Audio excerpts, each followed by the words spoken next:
Ready Check Radio.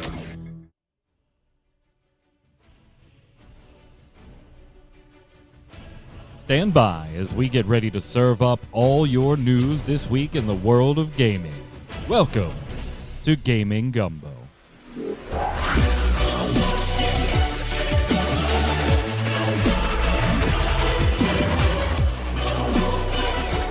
What's up, Internet? Welcome. It's Saturday, it's 7 p.m. Eastern. We're live on twitch.tv/ReadyCheckRadio. That means we must be doing Gaming Gumbo, your weekly gaming wrap-up podcast. If you're watching on YouTube, listening on Spotify, head on over to ReadyCheckRadio.com, RAIDEO.com. Make sure you follow all the socials, follow all the streamers that volunteer their time streaming and having fun and hanging out with chat. They're much appreciated, and we hope you'll appreciate them. And the biggest way you can show support is hit that subscribe button, hit that follow button, and bring your friends. We appreciate it. We've got a lot to talk about today, starting with one of my favorite IPs in the world. I hope it's one of yours too, but before we get to it, let's introduce the co-host, Mr. Jason Winter. How are you, sir? I don't know about gumbo, but I could really go for some pizza all of a sudden. Yeah, the pre-show. Don't know a lot of pizza talk. Also on the deliver line. all the way from the UK. Yeah, I hear the Papa John's there isn't garbage from chat. No. Papa John's in our neck of the woods is absolute trash. Also on the line, not a pizza man. Doesn't make pizza. Makes art. What's up, Yod? How are you? I'm all right. I mean, I tried to make pizza when I was really little, and it turned out really horrible. I can do a pretty good stir fry though, so there's that. Yeah, you and the missus like to go like in weird, like you don't post pictures of pizza. You post pictures of like puff pastry balls and like you and the missus, you guys go crazy. I've seen pictures of you with the wok out too. Hey, I don't go hoity-toity on my food, but yeah, I try to make it, presentable and tasty. Pizza can be art, Ninja. You're absolutely right. It can. Right. I don't get much into the baking aspect is the thing. Pizza isn't art when you get it from Papa John's, though. No, it is not. It's more or less, I'm eating this so I don't starve. I tried to make pizza when he was young, and it turned out terrible. I tried to make art when I was young, and it turned out terrible. Right. So that's how it works. And now we host podcasts. Yes. And those are turning out terrible too, but we enjoy them. So. As long as we're having fun and you're having fun, that's all that matters. Exactly. Well, I figure we'll start off this show because last show, we kind of had some just really negative news across the board. Yeah. So I figure we'll start out with some like coming soon, some announced titles. We did this back in January. There really wasn't too much to do it in February, but we'll do it here in March because we do have a couple bigger ones that I think are worth talking about a little bit. Probably the one we'll spend the most time talking about was the announcement of Aliens Fireteam. The announcement kind of came out of nowhere, didn't it, gang? Like it did. Just like all of a sudden, here's another Aliens game, Jason. Boom. I mean, we had covered that Cold Iron was working on an Aliens game, so we knew something was going to come at some point, but maybe not right at this time. Yeah, I mean, and it's already all over Steam as far as being able to wish list it. Cold Iron Studios is listed as both the developer and the publisher when you look at Steam's page. Cold Iron, however, does have an overlord, Jason, a corporate overlord, and one that, maybe there's a reason you're not seeing the name anywhere. Yeah, because Daybreak knows their name is poop, so they basically try to hide it as much as possible.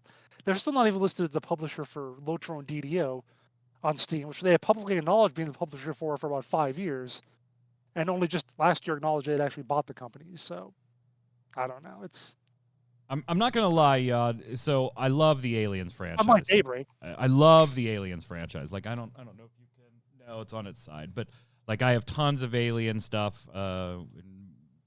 The tabletop game, like the D&D, that just recently came out within the last few years. We own that. We haven't had a chance to play it yet, but Absolutely love the Aliens franchise. Even love the bad movies, just appreciating how bad they are, right? That's Right. me. That's me. Love the franchise. If it's a shitty movie, it's a shitty movie, but I'm going to enjoy it for being a garbage movie. Unlike Papa John's Pizza, which I just will not enjoy for being garbage pizza. It's just not gonna happen. So Wow. obviously, I was not in the minority. Very, very disappointed with Aliens Colonial Marines and that whole fiasco with Sega and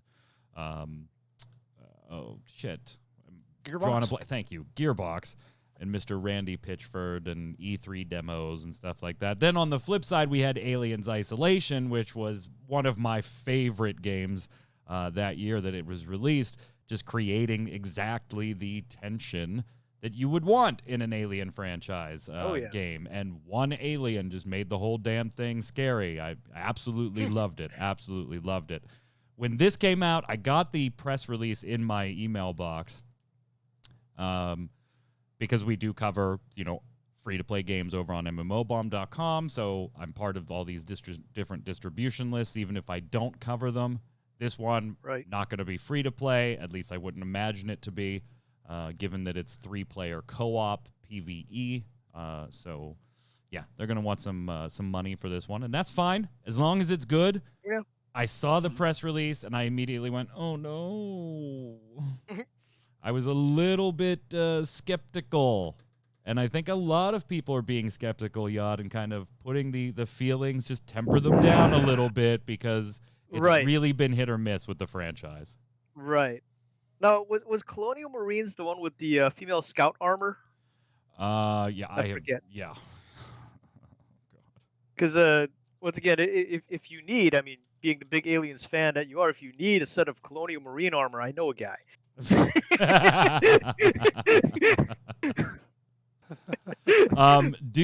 Were you a little apprehensive? I mean, you've kind of yes and no. I mean, it looks amazing. The footage they showed looked really cool. I wanted to pick it up, like just seeing the footage. I wanted to pick it up. It looked like the type of game, like, I want to play this.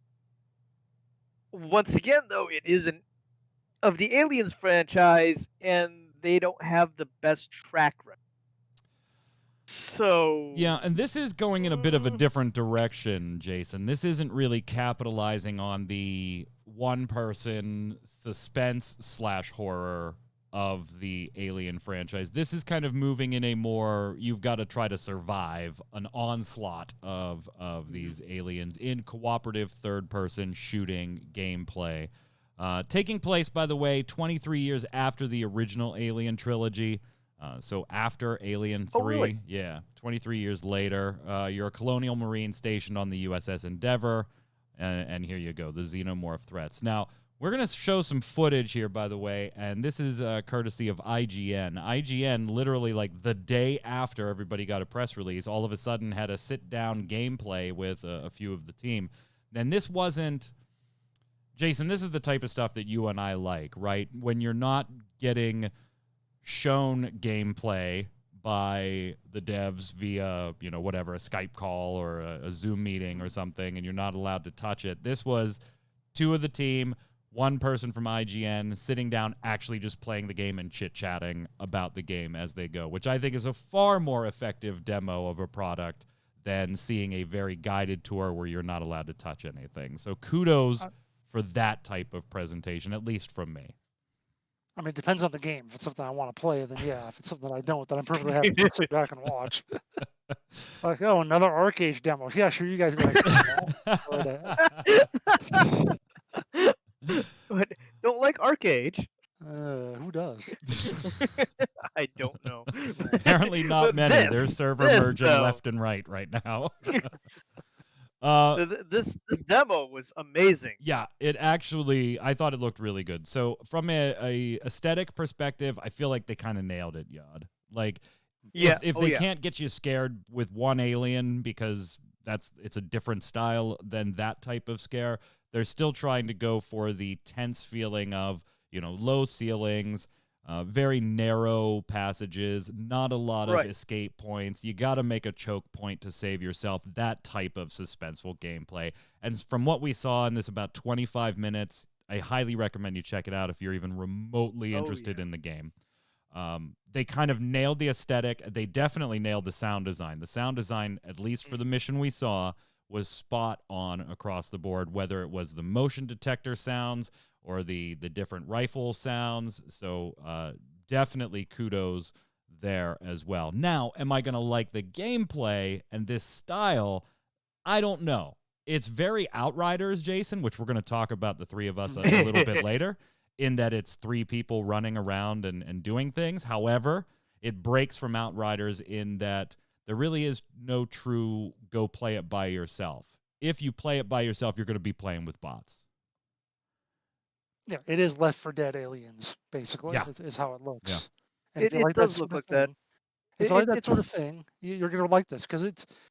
And the one thing that I think about when I look at this is that, like, how repetitive is it going to get? They talk a little bit about different challenge levels you can put in to get different loot or whatever. But yeah, just you like in can Left 4 change up Dead, per mission. yeah, just like in Left 4 Dead, it's like zombie, zombie, zombie, zombie, and this is gonna be alien, alien, alien. So, is it gonna get repetitive after a while? That's something they're gonna have to really work to avoid. Right, and those are absolutely accurate concerns. And so the team did, get that question during this little demo here. And so, one, you're not just against xenomorph. They said there's about 20 different aliens in the game, and they may have taken some creative liberties on the original source material to make other enemies, including like a one that's spitting to do ranged attacks, ones that burst when they're destroyed into huge puddles of acid, giving them different cosmetic looks as well. It's broken up into 4 different campaigns, arranged from a total of 12 missions, so maybe 3 missions per campaign type deal. They all tie together though into one like overarching story, and they were asked what's it take, like an hour to do a campaign, and they said they were very careful not to put a time on the campaign length. I thought they went to great lengths to basically just say it's longer than an hour. Maybe it's something like you and your friends do a campaign a night, depending on how long your play sessions go, Yad. It's bigger than a bread Yes. box. Yes, it depends on who's sitting around staring at the wall going, ooh, that's pretty. Yeah.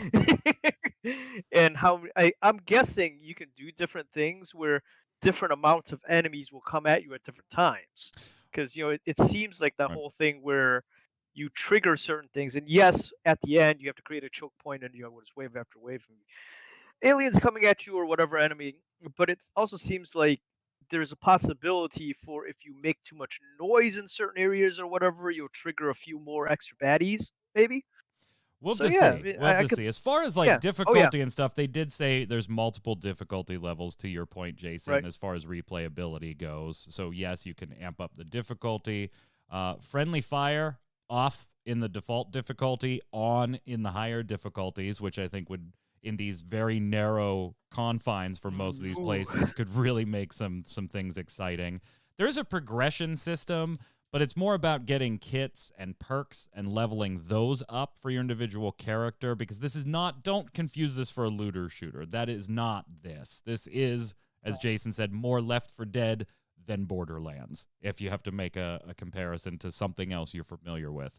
On top of that, they do add the challenge card system, these little cards that Jason, Yad, you and I could play before we start a particular mission for the umpteenth time, that will modify the mission in various ways, mutate it. Maybe it's just changing the screen overlay to something a little more obstructive as far as your view goes. Or, body shots don't do anything. You have to get head or weak point shots. And you'll earn more experience, more attachments, more cosmetics, and the rewards for that. It is a concern of mine, Jason, that, if I got to do three people co-op, or me and a friend and a bot, or me and 2 bots, and there's only 12 missions initially, am I really going to care about the higher difficulties without that looter shooter driven mentality that you get with a Warframe, for example, right? Where you go in and, yeah, you do the same thing for the 900th time, but the loot is the driver, not the content. I don't know if it's going to be able to strike a nice balance here. Yeah, that's going to be the big question. It's going to explode out of the gate, and everyone's going to want to play it in the first few days, but are they going to keep people in beyond the 83rd, dark corridor? Right.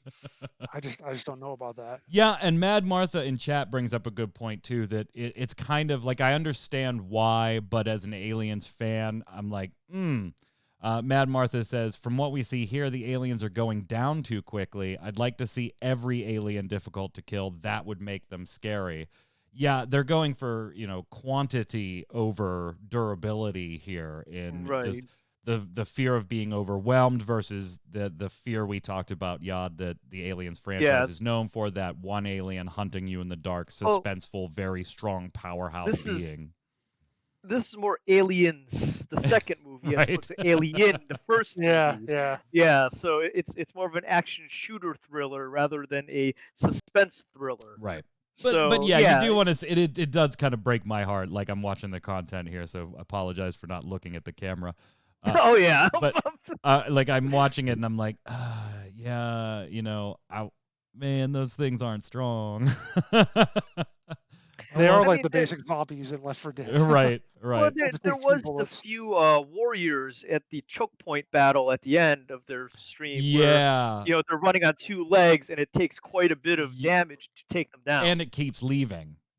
It keeps escaping from them. Smart. Yeah. It's smart. That was really interesting. And they did make the point, Jason, when they were talking about this, that each mission does end with some big climactic moment. Now, in the one they did, it was kind of a swarm fight with a more powerful, more difficult enemy that kept evading them and leaving them and stuff like that. And again, they are playing on the default difficulty here, not the higher difficulties. There were no challenge cards used in this, so body shots did damage. But those climactic moments could be what we see in this video. They could be a particular individual boss with very unique mechanics. They said there's a wide variety of options going on in those climactic moments at the end of missions, which I think are going to be more reminiscent of the big, powerful warrior queen type alien, almost indestructible, than what you see on the path to get there. Can you get like the exosuit to go in and grab it and toss it out? I'll tell you what, though. One thing that I think is really, I mentioned it's more aliens than alien. Right. Someone I'm reading on one of the sites here, on actually Rock Paper Shotgun, a comment that someone had that really made me think about it, because they were talking about how, is this going to be good? Was compared to Marines or Isolation? Someone said, I think Isolation reminded everyone that Aliens was always a horror setting first and an action setting second. Yeah. That includes the second film, which is a full hour of slow burning tension passes before anyone even sees a xenomorph. Yeah. So this is just going to be blow up stuff all day long. So I can see how it's got to work. It's got to work really well, even though it's got a great IP for it. Yeah, I'm worried about the hook. It's something we've already talked about. What's going to keep me playing this? Because it's not looter shooter. In fact, it is class based. You'll be choosing from 5 classes: Gunner, Demolisher, Technician, Doc, and Recon. In the video we're watching here, they were playing the Gunner, the Demolisher, and the Technician. Each with their own special abilities. Healer. What's that? Nobody ever wants to play healer. Right. Arsenal is a little over 30 weapons. Mods and attachments are a little over 70. So yes, you will have some loot gathering and attachment and customization there, but not, again, to be clear, not in the vein of like a full-blown looter shooter type game. A perk board that modifies and improves those abilities. Basically, you have 2 weapons. You can swap those by category. There's also a sidearm in case you really get into danger, but I have a feeling if you're pulling out your sidearm, the game's just about over at that point. And you do have 2 class-based abilities that are on cooldowns, and those could be changed or modified based on your perks. So all very, very familiar feeling. Like, there's nothing I saw in this video that, Jason, I was like, oh, wow, that is really, really neat and unique. But by the same token, I don't really need the game to be super unique. I just need the gameplay to be compelling and for me to want to do this over and over again with a couple of friends. The loop is the part I'm worried about. From what I saw, I'm excited for this. I'm going to temper back just because I've seen aliens boned left and right. But I think there's something here. How are you going to hook me? Yeah. So you're saying if you have to pull out your sidearm, it's game over, man? Game over? You Yeah, might as well pull maybe. that last grenade out of your pocket and, hunker down in a air duct somewhere. But yeah, I don't I want to don't be know. on this planet anymore. I don't Nuke know. from orbit. It's the only way I to have be a hard sure. time seeing it as being something I would get that would have a really long shelf life. I guess that's what I'm worried about. Yeah, I tend to agree. We're going to find out soon, too. Release summer 2021. So it's literally just a few months away. So December. Right. It's not every game does its launch dates these days. Summer 2021 on PCs and consoles. Now in the video, they weren't specific about what consoles, but I would imagine everything but the Switch. Like, I just imagine. You don't say. I got to give them credit, though. Like, again, I can't stress enough how much better your product comes off when you're willing to let people get their hands on it. And this is still months and months away. To put that in comparison, Magic Legends, which comes out in a few weeks, has been running press items and reviews and stuff of either they play and show you the content, or if they give you any hands-on time, it is a very, very narrow, specific vertical slice of the game that they're letting you see. Go look on IGN. And the big expose, they had just, 3 or 4 weeks ago. The game was a month and a half away at that time. It was a hands-off demo. If you're going to hands-off demo me, your game better be a year from release, right? Right. I understand why you're hands-off demoing me at that point. I like that they did this. It does distract them in the video a few times, though, where they're trying to answer a question. They're like, oh, shit, stuff's behind us. Yeah. I will say, though, that maybe in about 12 days, you might get a hands-on Magic Legends article at some point. Maybe.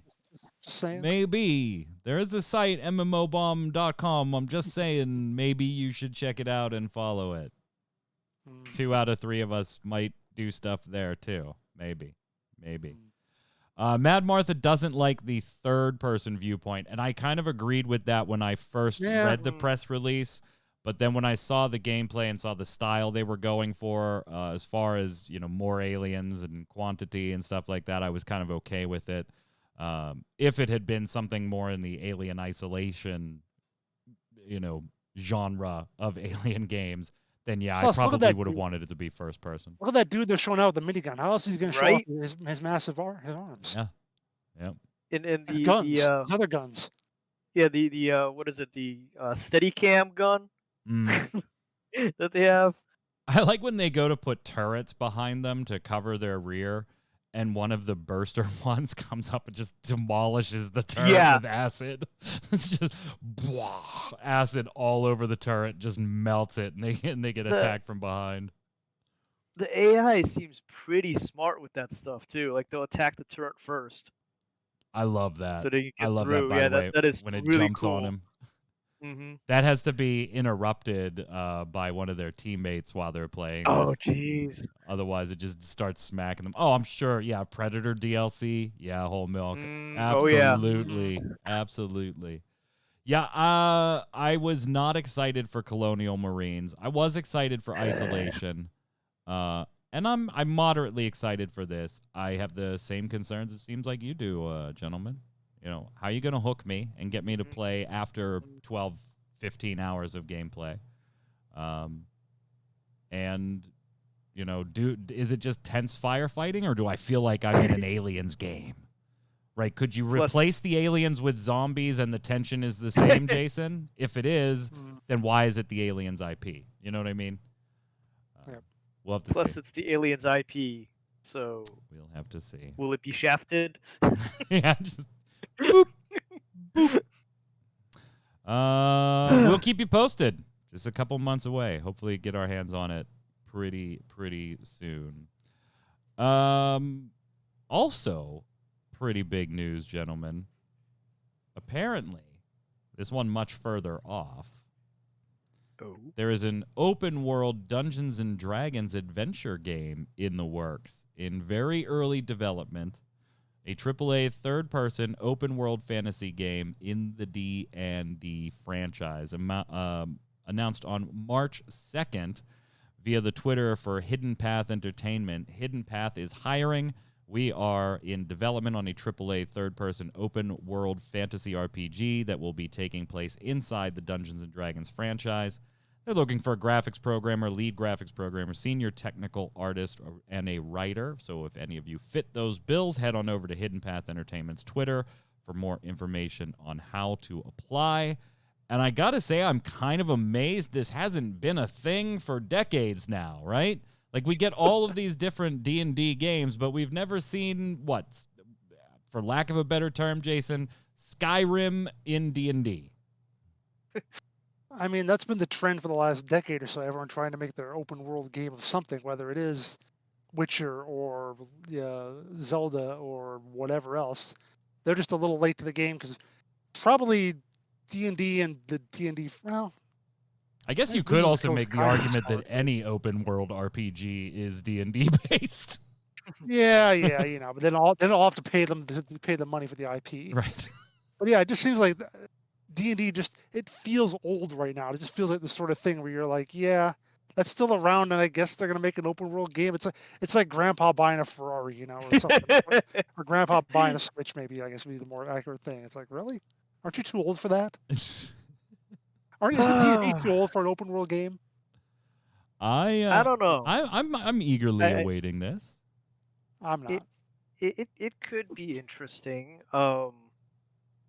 Is it like Neverwinter D&D though?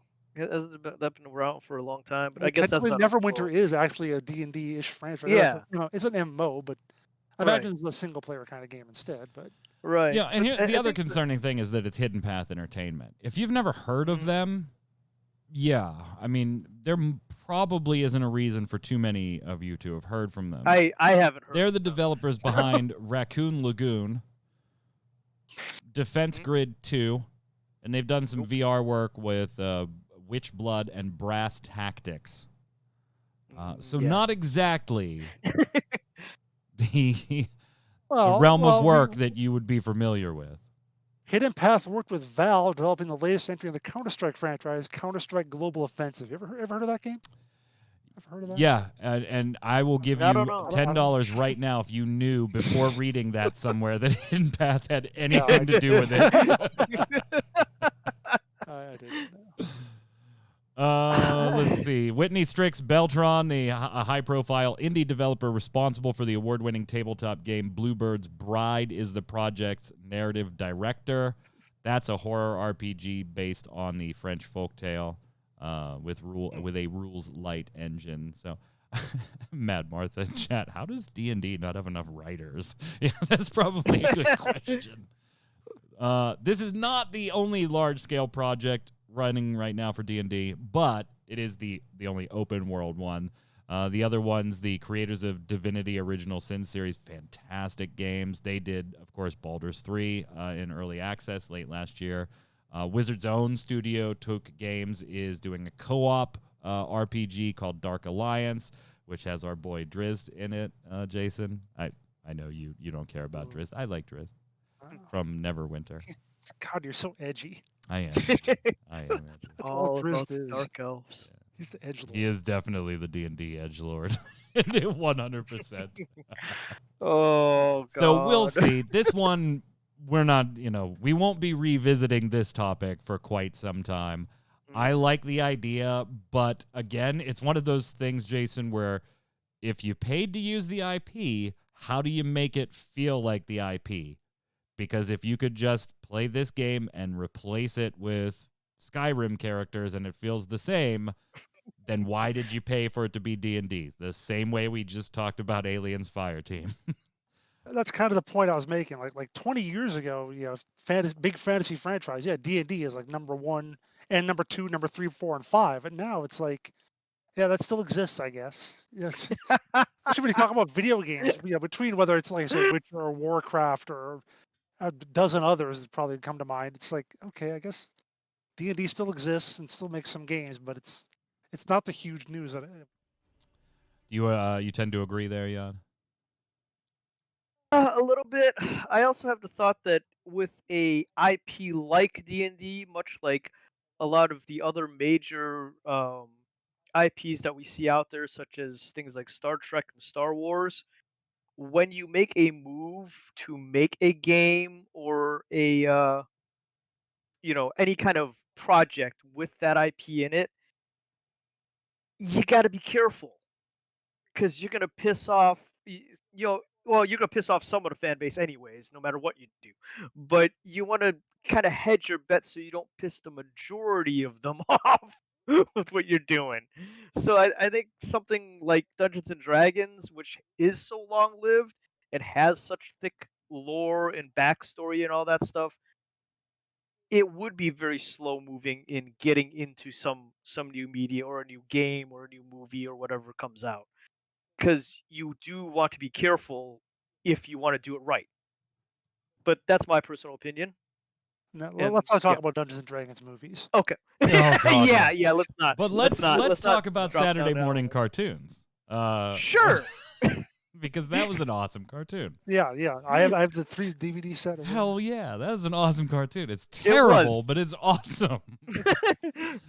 I mean, a Terrible, lot but of it's those awesome. 80s Saturday morning cartoons were terrible, but awesome in some way.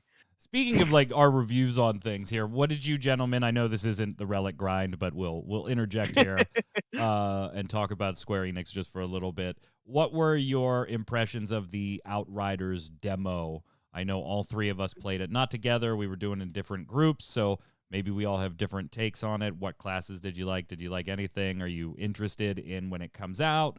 Where are you on Outriders now, Jason? Didn't we talk about this last week? Did we? I thought we covered it very briefly. Yeah, it was like Basically right at the said that tail I end of the know. show. Yeah, Yeah, yeah. It's like it looks nice, but I don't know if I want to pay $60 for it. I mean, it's fun. It looks good. I played the tanky guy. I've only gotten right. like the first 2 missions or so. I haven't gotten that far in it, but I'm still planning to get back to it before it launches. While I can still play a little bit for free. The reason I bring it up again, yeah, we did kind of hit this at the last Yeah. bit of the show, but they are patching the demo. They released an announcement, I think it was yesterday or the day before, on a number of different improvements that they're going to make to the demo. And then they brought a list of a lot of things that players are complaining about that they can't fix in the demo, but they're going to try and see what options they have prior to launch here, because this is a month away, right? It's April 1st. Right. Some of them hit my biggest gripes, Jason, which is why I wanted to kind of bring this up. I love, again, the way they're handling this stuff. Again, will I enjoy the game long term? We'll see. But I can respect what they're doing now. The shaky cam during the cutscenes.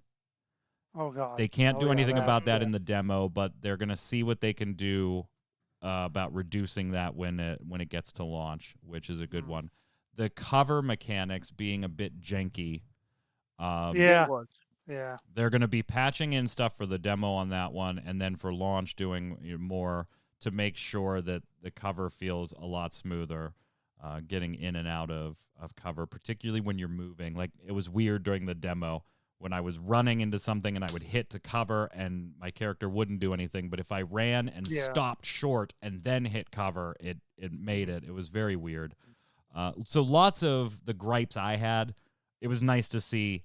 We've heard this by a lot of other people. It wasn't just, crazy ass Mike with his little podcasts, and that they are doing something about it. So again, I've got to give, thumbs up. We'll see if it all, bears fruit come April 1st. Yeah, I didn't know they were doing another update. On Tuesday when I booted up the PS4, it auto updated the demo. And I was kind of wondering what that was, what they changed about it.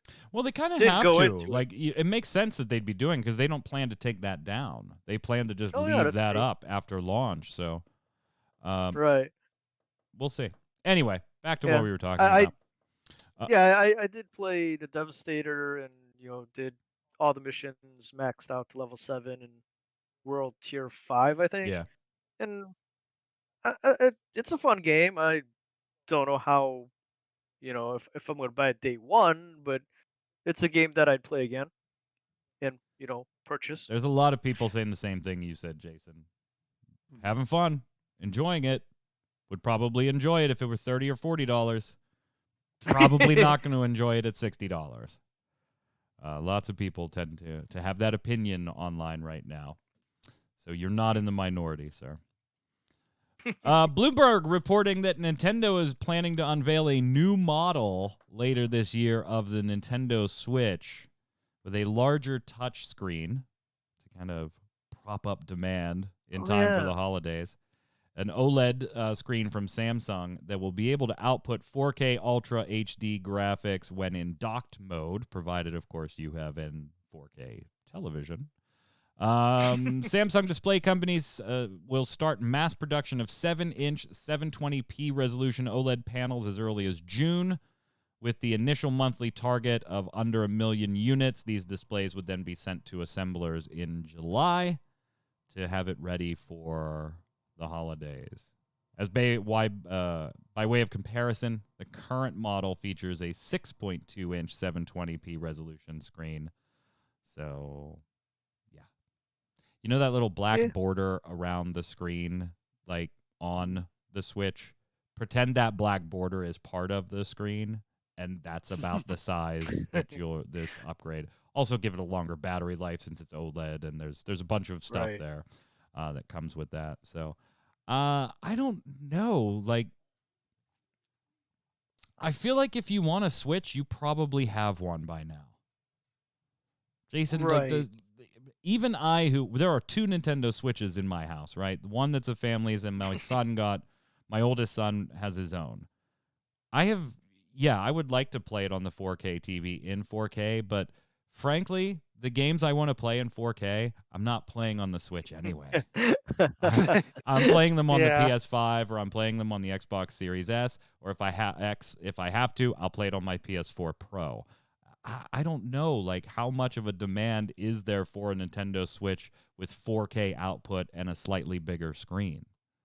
I mean, if you're a dedicated Nintendo fan, and you see a lot of the games that have been coming over there lately, stuff like Warframe, The Witcher, Skyforge just came over, games that are decently good-looking, AAA PC games. Obviously, there's some demand for that sort of thing, so I guess that's maybe what the direction they're going in. I mean, I see that it's like asked for a bunch of places. I'm not disputing that, Nintendo wouldn't even be looking at this if enough people weren't asking for it. They'll sell. That's not the point that I'm trying to make. I just don't really know who they're selling it to. Like, who is that person? Because there's apparently enough of you asking. Who is that person asking for that slightly better, bigger screen and the 4K option? I love my Nintendo Switch, don't get me wrong, but I'm not buying the Switch Pro like I did with the PlayStation 4 Pro, Yad. I mean, you said earlier, I think you said that the OLED screen is going to be touch. Is the current Nintendo Switch touch? I didn't think it was. Because I don't have one. The wife has one. And she said, and when I mentioned it to her, she said, no, she's not really that interested. But of course, I know that when it comes out, eventually she's going to want one. So she's the person that they're probably marketing towards. Are you asking if the Switch is touchscreen? Because it is the regular one. Yeah. So the regular one is okay. Yeah. So if that's not an upgrade, it's just the screen itself that's slightly larger and it outputs to 4K. Yeah, I don't really see a need to upgrade that until it's like a next gen and maybe on sale. Maybe. Then she'll probably want one. The other argument on this one, Jason, though, is also why? Like, the Switch is still selling tremendously well. Like, it just was shy of like 80 million units in February. So I'm sure it has surpassed that by now. It was at like 79 and change. And again, this is speculation, leaks. So could come this year, could come next year, could come not at all. But like, don't you normally do this when the sales are on the decline? So wait, your first statement was if you already have a Switch, if you wanted to Switch, you already got one, and now your statement is they're still selling like crazy. So They So are. which is They it? are. which They're- one is it? Well, apparently there's still demand for it. For another one? And then, Appar- well, didn't they release the 3DS XL while the regular 3DS was still going pretty strong? Well, yeah, and COVID has just been tremendous for Nintendo. I mean, Right. it's just been absolutely tremendous for Right. Nintendo. That whole Animal Crossing thing. Yeah, that did pretty Yeah, well. But yeah, so That moved a so lot yeah, of units. I'm guessing, yeah, that it'll, 31.18 million is how many they say Animal Crossing has sold. Jesus. That is Not it hadn't reached Mario Kart 8 Deluxe yet. That's 33.41. Wow. that is a lot That's of Mario units. Kart Deluxe. I don't know. Yeah, that We'll is a keep lot an of eye on units. it, and maybe we'll see it this year. Maybe we won't. I will tell you something that I can't wait to see though, and that is this guy right here. If you don't know what I'm showing you yet, keep an eye on this if you're an RPG fan. This is a video from Fantasian. This is an upcoming RPG by from Hironobu Sakaguchi, of course, of Final Fantasy fame. Composer Nobuo Uematsu, of course, of Final Fantasy fame. These are coming from Mistwalker. That's Sakaguchi's studio that he founded in 2004. If you don't remember, they did Blue Dragon and some other titles. Blue Dragon was pretty damn good. This is, I think, maybe the game's not going to be great. I have no idea. And unfortunately, I probably won't play this. And we'll get to why in just a few seconds. But I've got to say, I love this art style. In fact, I'm going to move this over here so I can watch the trailer while I'm talking without, not looking at the camera at all. Obviously, I'm going to like the music. It's Nobuo Uematsu, one of my favorite composers, whether it's in or out of video games. But the art style here is tremendous. The game, and super clever. The game is built around the world being dioramas, like actual real world people made hundreds of dioramas, and then they put the characters in them. And you can't really see that too well in the trailer. So let me show you a few images while we get your impressions, Jason. My impressions are, it looks nice. And actually, Martha, just exactly as what I said there. It looked like there was one character there who was, what's her name? 2B. Looked like a 2B from Nier. There's another guy who looked like, I don't know if you can tell if he was trying to be Orin or Vincent.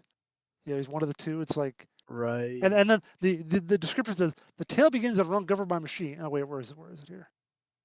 Yeah, tale governed by machines, which Leo causes a massive explosion at a hybrid magic tech factory. Oh, yeah, it's He's hoping his memory 100% lost. old school JRPG. My God, it's Final Fantasy VI. It's you got Leo, you got Magic Tech, it's you got the memory art loss, style all that the you're above. selling here, Jason. It's the art Jeez, style you're selling here. I like creative stuff like this, though. I liked, what was it, Yoshi's Woolly World. I didn't particularly enjoy the game, but I liked that where it was all made out of yarn and stuff like that. I like stuff like that. That looked like that. I looked at the video here. I wouldn't have known it was dioramas if you had. No. Well, that was more story trailer than actually just showing off. Well, even looking at the screenshots there, they look good, but I'm not like, clearly this is a special thing. Dude, they look awesome. I don't know what you're talking about. It's art for art's sake. They did it because they could. And it's beautiful. I'm glad they did. I want to be a part of it. Yod, you're the artist. Break the tie here. Break the tie. As an artist, I can appreciate him going through this extent to make all the dioramas and all that stuff. My brain is along the lines of, where do you put all this stuff in real life? And I'm pretty sure the game development studios, they got a room for this stuff. Oh, I'm sure they do, and it's probably gonna go to a museum at some point in time, one day down the line, and it's gonna be amazing to go visit it and look at it and see all this real stuff that was scanned into this game. But as a commercial artist, as a production artist, I'm sitting here thinking, wouldn't it be easier just to build it in the computer rather than build it in real life, scan it all Oh in. my god, I can't modify the believe I scans. lose this one. I couldn't even sway the artist to come with me No, on this like one. I said, like I said, as an artist, as a pure artist, it's amazing. It does look amazing. But production-wise, when you think about it in the line of production and how things need to be done to get things out on time and and in good order and not drive your I couldn't fellow even get the artists artist to come with insane. me.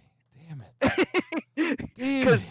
being the lead artist, you're gonna I drive don't care. the production artists insane by I'm, doing this. I'm buying You this know day what it one. I takes. don't care. I don't care. You know what it takes, Yod? You know what What? it takes to do this? All you have to do is create Final Fantasy, and they will Right. do friggin' anything. Yeah. Yeah, I'm gonna make it out dioramas. I'm Yeah. here in Nobusaku Gucci. Screw you. Yeah, then your assistant artists are all like, "You create a Final Fantasy? Sure, I'll do whatever you want." I'm buying this day one. I don't care what you lunatics say. I don't. If for nothing else, it'll be for Nobuo Uematsu's music, even if the game sucks. Yeah, that'll be worth. That'll be worth. The music will make it I'll worth just buy the soundtrack. Tidmore, thank you so much for the sub. That is very kind of you. We appreciate it. I'll put the disco lights on in the background for you. I'm not going to do the applause sound effect right now since we're doing the show, though. But thank you. Fanboy detected. Oh, you didn't have to detect it. Fanboy, right here. Fanboy. Please, how many Final Fantasy 14 podcasts have I been on in the last 7 years that were my own or not my own? Jason, I'm going to turn this one over to you. You've been following this a little closer than I am, but this is just a really bizarre situation for a video game to be released on Steam and then be taken down off of Steam, all at the developer's request. Yeah, the developer is fraud. Hold on. wait. I totally hit the... What? I totally switched to the stream setting because I turned the No. disco lights on. Come on.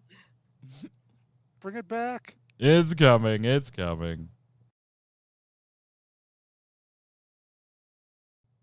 I see. Okay, are we getting it? We're getting it. There we go. All right. That's we what got happens something. when I have to go Whatever. back on Stream Deck to get those lights for Tidmore. All right, Jason. So what's going on here? All right. So the game is The Sinking City. The developer is Frogwares, and they made it for publisher and Nekon. They're all French, so I'm gonna say it's like Nekon.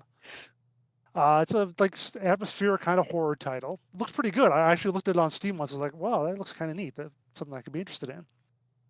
But you can't get it because, as you said, Frogwares, the developer, has DMCA'd it off because apparently they're just in a dispute with Nacon over the publishing rights and the profits from it.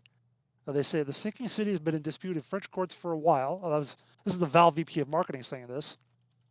An interim decision last fall appeared to give Nacon the right to distribute the game on Steam while the litigation proceeded. However, today, that was March 3rd, 3 days ago, we received DMCA takedown notice for the version that Nacon recently shipped, so we have responded to that notice.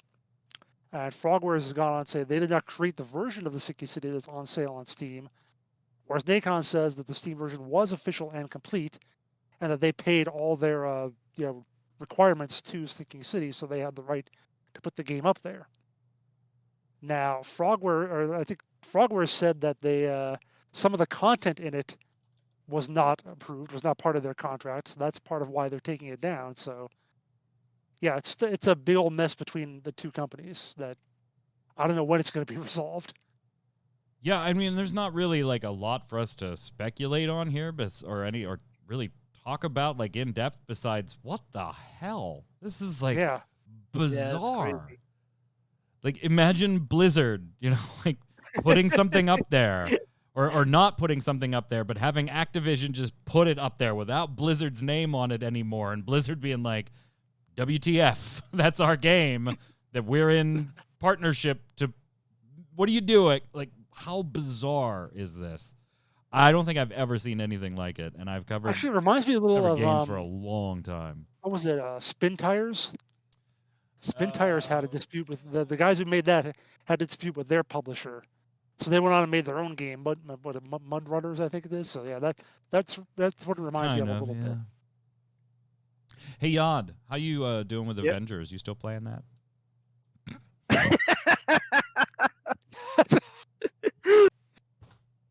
Is that where we're going now? Is that? I thought we weren't relic grinding. Nobody's playing that. Get the. No, really, nobody's playing that. What is it on Let me Steam see. charts right now? I know Let me you're see. gonna look. Steam chart Oh says my it's God. at 533. That's not bad, I guess. Oh, they're getting ready for Charts the look- Hawkeye thing, so a little bit of a bump going into that. But yeah, probably expect that number to maybe go down a little bit because for some odd reason on the 18th when the Hawkeye stuff joins the game there, and we get the PS5 and the Xbox Series X version, Crystal Dynamics is going to make the game more grindy. Yeah. The part of this that gets me Yeah. is they said that they made it so that leveling was linear. Yeah, Going from yeah. 1 to 2 is if you're going from 30 to 31 or whatever. Yeah. And I'm just like, have you guys ever made an RPG before? Right. No. Like, nobody does really that because that's what they're going to change after 25. They're going to give it more of a curve. So credit where due, Ari Nadas over on Kotaku, since I'll be quoting here. As things currently stand, as Jason pointed out, the leveling system in Avengers is structured so each character levels up in a straight line right now rather than an exponential curve. Basically, it's just as easy to get Iron Man from level 1 to 2 as it is to get him from 49 to 50, the highest level. After this change, that pace will remain as it is until around level 25, at which point it'll require more XP to continuously level up. Now, they said this is because of the original pacing, having pacing issues because skill points are coming down too fast, which can be confusing to newer players. And they want those decisions to be a little more meaningful, which, okay, on the surface is fine. The reasonable reason to make a change. But after you beat the main campaign, your hero's like level 15. If you just play through the campaign, they're like level 15, 16, the one that you use the most, by the way. So this change doesn't impact that leveling bracket since this doesn't start until you get to level 25. Yeah, not newer players for sure. Right. So the whole reason they say they're doing this isn't the audience that's impacted by it. Like, what the hell? I go back to, like, you hear this a lot of the time when a game company is making a change where it's like, we're doing this to help newer players or because of feedback we got from new players or whatever. Like, I just want to see that something. I want to see the emails they get that actually says, I was confused about this or whatever. I get it. I get that a lot of times we overestimate what we know as experienced kind of players in a lot of games, but too many changes I think are made as an excuse as they make the changes under the excuse of we're doing it for new players, and this is like definitely one of them. What new players? Well, that too. You're not getting it, so who knows? What my new God. players? The game's practically free on a bunch of different distribution channels. Didn't Anthem die because they made their grindy game extra grindy? How much can I get this Isn't that shit what on happened? for Amazon right now? Let's see. This shit. Yeah. Marvel's Avengers is now this I can shit. get it brand new for $30.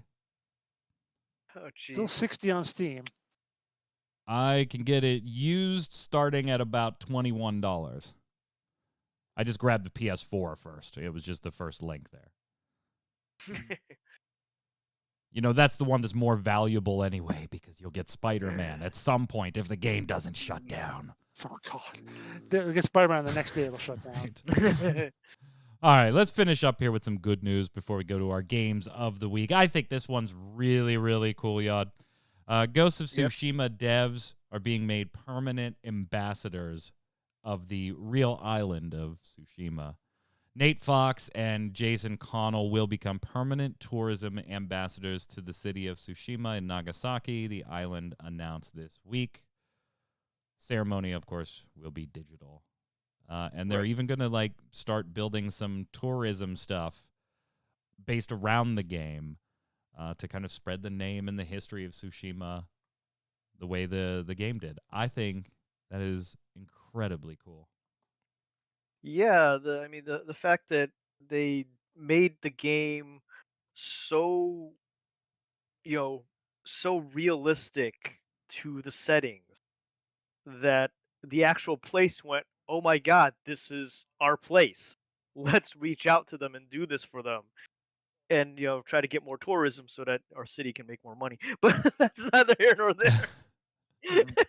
But yeah, that's really cool that, they had created that game to the point where it's real enough that the city itself is acknowledging the fact that the settings are a real place. Because you don't get that very often in a lot of games that, actually take place in real cities. Yeah, and to your point, though, the mayor did specifically say, like, I did not appoint them for the purpose of having them do anything in the future. Thank you to the two of them, Sucker Punch Productions and SIE.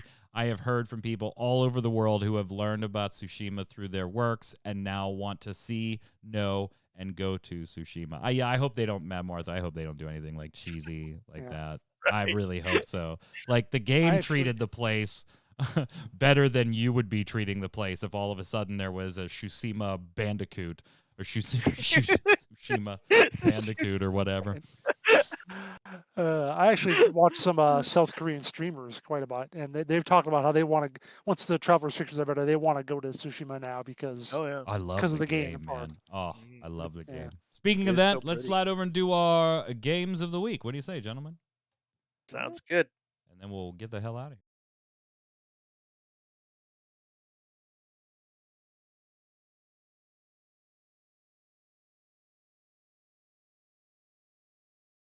First. You sound excited. You know what sucks is, so there's people now just finding the channel, right? And they're going through the YouTube backlog and, like, listening to the older episodes. And It I'm sucks that people listen to our episodes. I know. No, what sucks is I'm picking up votes on episodes He's where finally getting votes. where that stuff is already closed out and a winner was determined. Just Yeah. before I got on this show, somebody gave me a vote on the YouTube comments for my Astros Play Lab. Do you remember what episode I recommended Astros Play Lab? Like 3. Yeah, it was a while ago. It was a while ago. Yeah. We've kind of already declared a winner for that one, but it's much appreciated.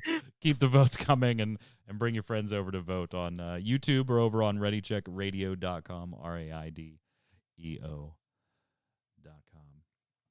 I actually got to pull this up real quick. You're gonna break the stream again. Oh, that's you. That is okay. Tidmore. Yeah, that makes sense. Makes sense. Okay. Yeah. Because your YouTube is your regular name. Yes. Well, thank you for the votes. I mean, I've already lost. Now vote but for me this thank you week. for the votes. All right, I'm going to give my game of the week to a game called Maquette, an indie game. It's a puzzle game, very much in the vein of like a Myst, a Riven, that type of, or The Witness, that type of thing. I haven't completed it yet. It is free if you have PSN. You can go and get that right now. It's the PS5 bonus game, though, so you'll have to have the PlayStation 5 to get it. Brilliant art style. I'm, like, moved by it, but I don't know what, how it's going to end or exactly why it's telling me the story that it's telling me between this couple, that met and it's their memories. But very unique puzzle mechanics, kind of an Inception thing going on, a world within a world. You can do things on a model, and it affects the real world. You can shrink things that way. It's very, very interesting, and it's free if you have the PS5. Maquette, Maquette. Go ahead, Jason. I know it's showing its age a little bit, and I know it hasn't gotten new content for a while, and it's got a sequel coming out. But I still like playing Overwatch, even after all these years. Oh my even having God! If pretty much Overwatch everything wins, I'm gonna want. burn my house down. Well, but everybody hates it now, so it might not. But I still like it. Don't even care about the loot boxes so much anymore. But it's still something I play at least a few times every week. Still liking it. Still playing. They've inoculated you. You're totally immune to the loot boxes now. The old Yeah, Jason pretty is much. gone. Until Overwatch 2 comes out, then The I'll, old Jason is well, I gone. never He's like, buy- I loot don't buy boxes them. aren't bad. I don't buy them. I know you were yelling at Zista about how bad loot boxes were, and you were like, "No, it doesn't matter in Overwatch." You're like, "No, loot boxes. No, this is all right. Yeah. Whatever." Yod, what do you got for us? All right. So there was an article that came out on Forbes earlier this week, and it mentioned that in Australia apparently, um, they Nintendo Switch got a Robotech the Macross Saga HD release. Now, I don't know how we can get that in Man, America you're right now just because trying to apparently it's beat us only. all with anime lovers, is what you're trying to do. Hey. Now, Hey. Macross was one of my original favorite animes, okay? It is still my favorite. I've got figures of it all over the place, and you might occasionally see one in the background. But it was released in Australia. I'm sure somewhere, somehow, you can get the original Macross side-scrolling shooter, which I think is the same thing as what the HD remaster is, which hopefully one day it will release on the American Switches so that I can steal the wife's and play it. But that is my game of the week this week is Robotech the Macross Man, Saga HD Jason, I remaster. feel like we got hosed. I picked an artistic puzzle game. You threw Overwatch, and then he's like, let's go the anime route. We'll totally win. Chat's already saying Weeb's reporting in. Come on. You can't do that. Let us know which you think is the best game of the week recommendation in the comments, either on ReadyCheckRadio.com or on our YouTube page. And let us know who won this week.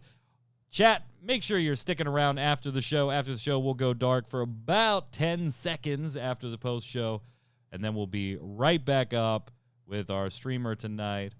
Mr. Torchwick, how are you, sir? I'm good. I'm torn on who to vote for. We Overwatch and anime, and then your hipster. Oh. Definitely not that crap. Wow. That bucket of shit, as he put it. Well, I didn't want to say it. There might be something wrong with your computer. In about 10 minutes. You are in the same house, sir.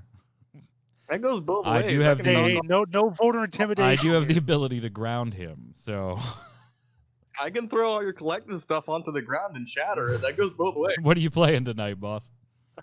We're playing Fallout. OG Fallout. That's right. It Getting is. The torn- rules are games older than you. Mm-hmm. We're getting torn to pieces by like 3 or 4 death claws all at the same time last night, or not last night. Well, whatever.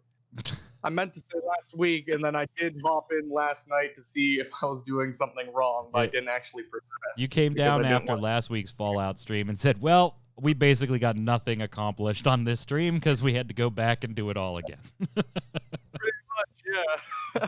Well, we'll turn it over to you in just a minute. Chat, Torchwick will be live with some Fallout in just a few minutes. We, of course, will be live here throughout the week with our shows, Snowbound on Tuesday nights, The Relic Grind on Thursday nights, for World of Warcraft, Blizzard / Final Fantasy XIV, Square Enix, respectively, and then right back here next Saturday with Gaming Gumbo, as well as my multiple streams throughout the week and everybody else's streams throughout the week. Check the website for the streamer schedule. Until then, Yod, where can everybody find you? Yacht Artworks on Twitter, Yacht Artworks on Facebook, and right here on Gaming Gumbo. Jason. I mean, on Twitter at Winter Informal, streaming at twitch.tv/JasonWinter, and here on Ready Check Radio Tuesday nights at 8 after Snowbound. I'm Mike Byrne. You can follow me personally right there at Magic Man, but more importantly, follow at RC Radio so that we can tweet at you and you can come and visit us live and hang out and have fun. Until next time, stay safe. Later.